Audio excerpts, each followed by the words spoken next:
আসসালামু আলাইকুম। আশা করি আপনারা সকলেই ভালো আছেন। এখানে তৈরি হচ্ছে মূলত বিষ জাতীয় খাবার। এখানে রয়েছে শুটকি, খানিকটা মুড়ি আর একটু বিষ। এখানে এটা মূলত আমরা জমিতে দেওয়ার জন্যই বানিয়েছি, জলধারের কারণে। তো আমাদের কলার ঢোংলা কাটতে হবে। কলার ঢোংলায় করে না দিলে আবার খাবারগুলো নষ্ট হতে পারে।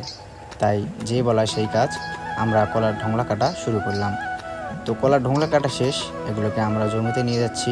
আমাদের জমি সামনেই, এটা আমাদের জমিতে যাওয়ার রাস্তা। তো এই সামনে যে জমিটা, ওইটা হচ্ছে মূলত আমাদের। তো আমরা জমিতে চলে এসেছি।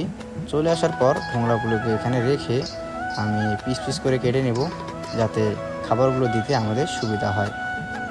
তো আমাদের মূলত অনেক জায়গা জুড়েই জলধারে আর বসবাস, আমাদেরকে সেগুলোকে নষ্ট করতে হবে এবং ঢোংলাগুলোকে জায়গায় জায়গায় দিতে হবে।